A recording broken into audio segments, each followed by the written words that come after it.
नमस्कार, आप देख रहे हैं सुनिए सरकार। मैं अभिसार शर्मा और आज सुनिए सरकार में मैं आपके सामने दो मुद्दे लेकर आ रहा हूं। मुद्दा नंबर एक, मेरे कश्मीर को आखिर किसकी नजर लग गई? आखिर क्यों कश्मीर मायूसी और हिंसा की गर्त में दफन होता जा रहा है? अगर मुझे सेलिब्रेट किया वो सुखाई में सर, हमें इंसाफ दो, कुर्मा को इंसाफ दो, अमीर को इंसाफ दो, इनाया को इंसाफ, तीन को इंसाफ। मैं अपनी बेटी के लिए इंसाफ नहीं मांग रही हूँ, मैं तीन बच्चों के लिए इंसाफ।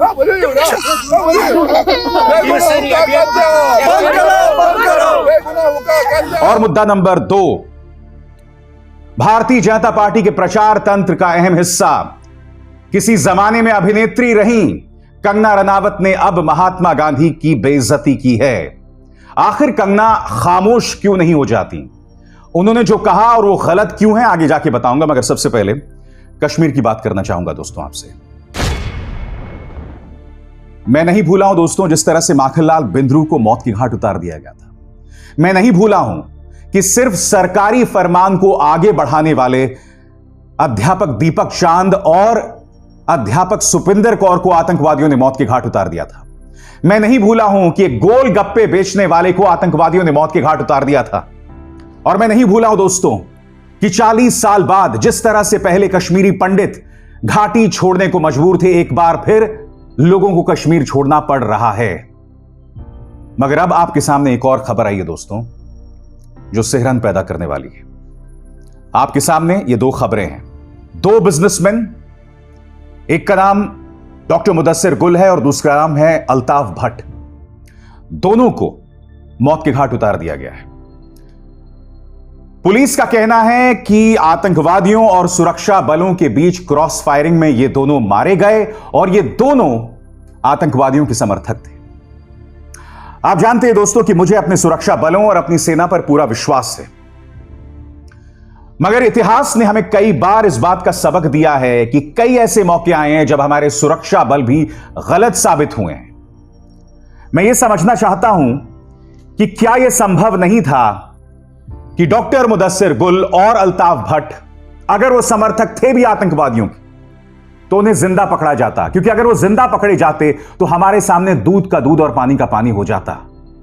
इन दोनों के बारे में इंस्पेक्टर जनरल क्या कहते हैं मैं आपको पढ़ के सुनाना चाहता हूं। Addressing a press conference, inspector general Kashmir Vijay Kumar said Altaf Ahmed Dar, owner of a building on Haidarpura bypass, had provided 3 rooms on the top floor to Dr. Mudassir Gul, who ran a real estate business.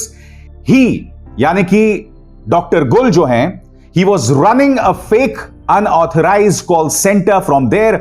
One of the rooms was being used as a militant hideout.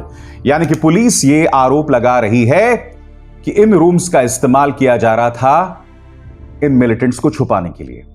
यह police का तर्क है। अब मैं आपको इनके परिवार से मिलवाना चाहूंगा। सबसे पहले मैं आपको मिलवाना चाहूंगा अल्ताफ भट्ट की बेटी से। आप इस बेटी की आवाज सुनिए, फिर हम बात करते हैं। 10 बजे की अराउंड मेरे चाचू को कॉल आया और उसने रोना स्टार्ट कर दिया। मैं घर पे ही थी तो सड़क पे चीखने चिल्लाने की आवाज़ स्टार्ट हो गई। मैं बहुत डर गई, मैं उठी और मैं भाग गई। मैं अल्लाह ताला से दुआएं मांग रही थी, मैं अल्लाह ताला से दुआएं मांग रही थी। फाइक भाई ने जो बोला कि वहाँ पे उसको कितनी बार फाइक भाई ने, मेरी कज़न ने बोला उसको 3 बार ऊपर चढ़ाया है। उधर था, जो कज़न उधर पे था, जो गवाही दे रहा था, जो उसने देखा अपनी आंखों से, 3 बार उसको ऊपर चढ़ाया, 3 बार, 2 बार छोड़ा, तीसरी बार मार दिया। ये क्या मतलब होता है? वो कहाँ से आप लोग, वो कहाँ से मार, और जो वहाँ गवाह थे उनको भी मार दिया। ये क्या मतलब होता है? और जब मैं उनको बोल रही हूँ कि अंकल आपने ये क्या किया, आपको कैसे लगा मेरा बाप ये है, तो वो वहाँ से हंस रहे हैं। मैं क्या रिस्पॉन्स दूँ उनको? वो हंस रहे थे वहाँ से, वो बहुत बेशर्मी से हंस रहे थे। मैं उनको क्या जवाब देती वहाँ पर? मेरा भाई वो 2nd क्लास में है, वो बहुत छोटा है, उसको हम क्या कहेंगे? उसको नहीं पता है, उसको अपने पापा के साथ बहुत है, मुझे मेरे पापा के साथ बहुत है। अब मैं क्या करूँगी? मैं अपनी माँ को कैसे संभालूंगी? वो खड़ा नहीं उठ पा रही है, वो इतना रो रही है। ये बेटी कह रही है कि मेरा भाई मुझसे भी छोटा है और वो नहीं समझ पा रहा है कि हो क्या रहा है। वो ये कह रही है कि मैं ये नहीं समझ पा रही हूं कि अब मैं अपनी मां को कैसे संभालूंगी। अगर अल्ताफ भट्ट बेकसूर है तो मैं ये समझना चाहता हूं कि इस मामले में जवाबदेही तय होगी या नहीं होगी, या फिर अक्सर जैसा मुख्यधारा के न्यूज चैनल्स में या भारतीय मीडिया में होता आया है कि कश्मीरी होगा तो आतंकवादी ही होगा, यही चलता आएगा। मैं फिर पूछना चाहता हूं, अगर अल्ताफ भट्ट बेकसूर हुआ और मैं कहता हूं अगर वो समर्थक था आतंकवादियों का, तो क्या सुरक्षा बलों को यह कोशिश करनी चाहिए थी कि वो जिंदा पकड़ा जाता ताकि उससे कुछ और राज निकले? मैं ये पूरी तरह से मानने को तैयार हूं कि हो सकता है कि हालात ऐसे हों कि उन्हें जिंदा पकड़ना नामुमकिन हो गया हो। मैं सुरक्षा बलों को की इस मजबूरी को पूरी तरह से समझता हूं, मगर फिर मैं उस मुद्दे पर आपको ले चलना चाहूंगा कि अगर ये लोग बेकसूर हुए। अब मैं आपको सुनवाना चाहता हूं, अल्ताफ अहमद के भाई से मिलवाना चाहता हूं, वो किस तरह से बदहवास हो गए हैं। दोस्तों सुनिए।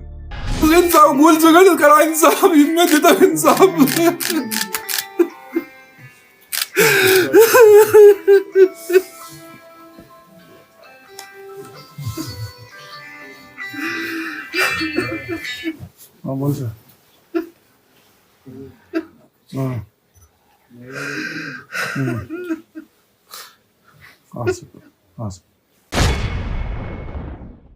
अब आपकी स्क्रीन पर दोस्तों मैं आपको दिखा रहा हूं डॉक्टर मुदस्सिर गिल के जो परिवार वाले हैं जो मारे गए, और वो लगातार कह रहे हैं कि किसी भी मिलिटेंट के साथ हमारे कोई ताल्लुकात नहीं थे। हमें इंसाफ दो, कुर्बा को इंसाफ दो, अमीर को इंसाफ दो, इनाया को इंसाफ, दीन को इंसाफ। मैं अपनी बेटी के लिए इंसाफ नहीं मांग रही हूँ, मैं 3 बच्चों के लिए इंसाफ। बंद करो, बंद करो, बेगुनाहों का कर जाओ, बंद करो, बंद करो, मुदस्सिर की लाश को वापस करो, वापस करो, वापस करो, वापस करो, वापस करो, वापस करो, वापस करो, वापस करो, वापस करो, बंद करो, बंद करो, बंद करो, बंद करो, बंद करो, बंद करो,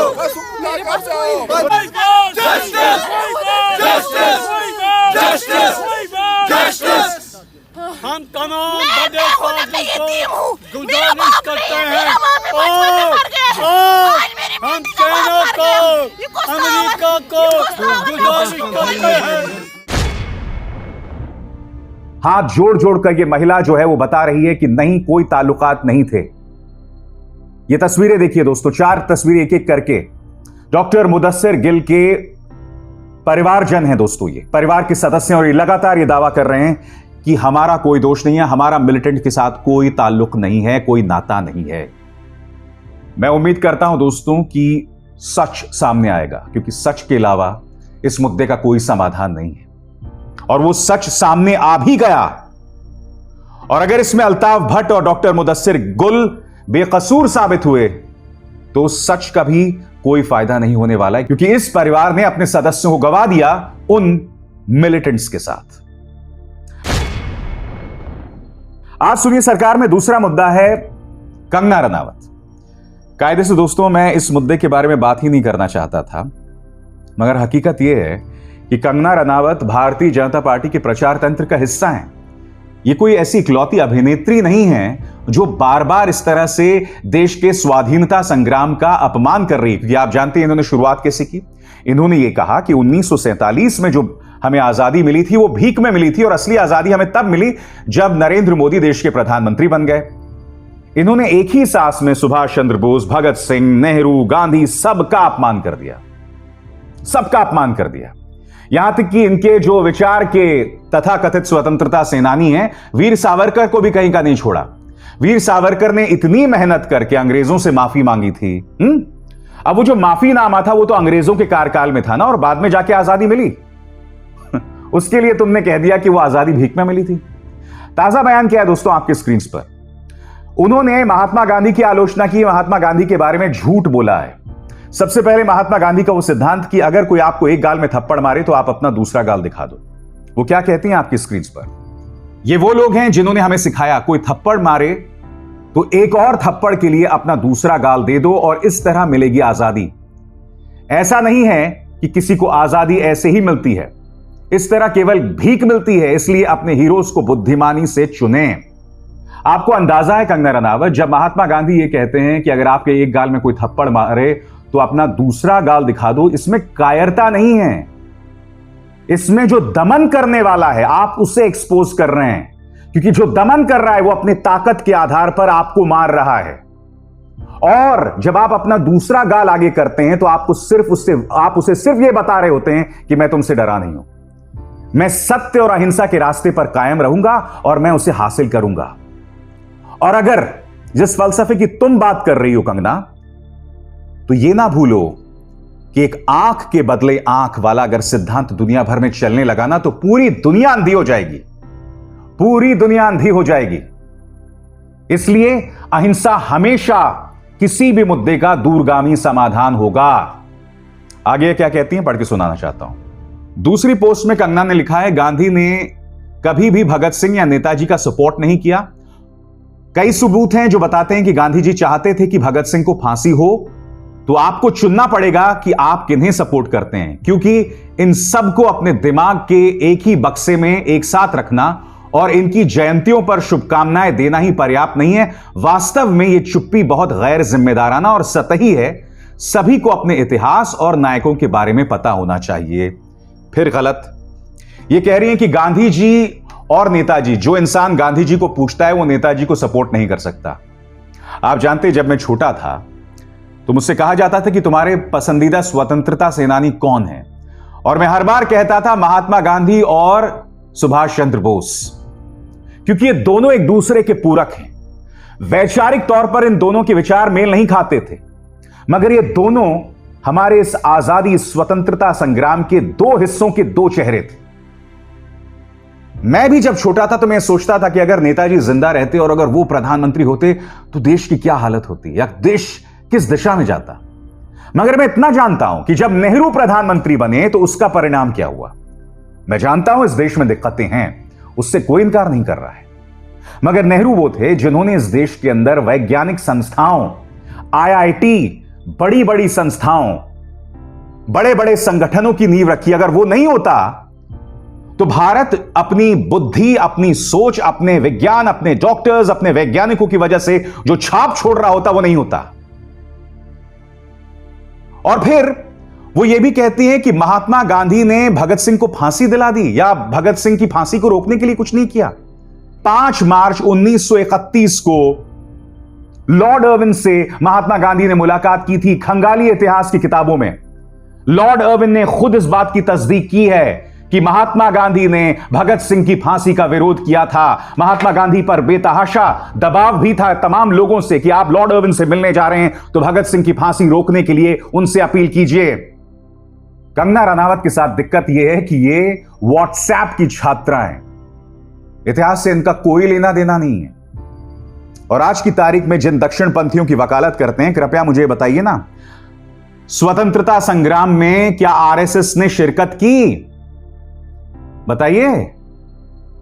अगर तुम्हारी तरह लोगों को आसानी से देशद्रोही बताया जाने लगता तो भारत छोड़ो आंदोलन में आरएसएस ने भाग नहीं लिया था। कल्पना कीजिए दोस्तों, अगर महात्मा गांधी ने उस वक्त आरएसएस को देशद्रोही बता दिया होता, जैसे कि बीजेपी अक्सर करती है, हर किसी को देशद्रोही बताती है, उसके बाद क्या होता? अब तक आरएसएस वाले घूम रहे होते, अब तक ये लोग घूम रहे होते और अपने माथे पर उस कलंक को मिटाने का प्रयास कर रहे होते। तो कंगना रनावत, तुमसे मुझे जरूरत नहीं है आजादी स्वतंत्रता संग्राम के मायनों को समझने के लिए।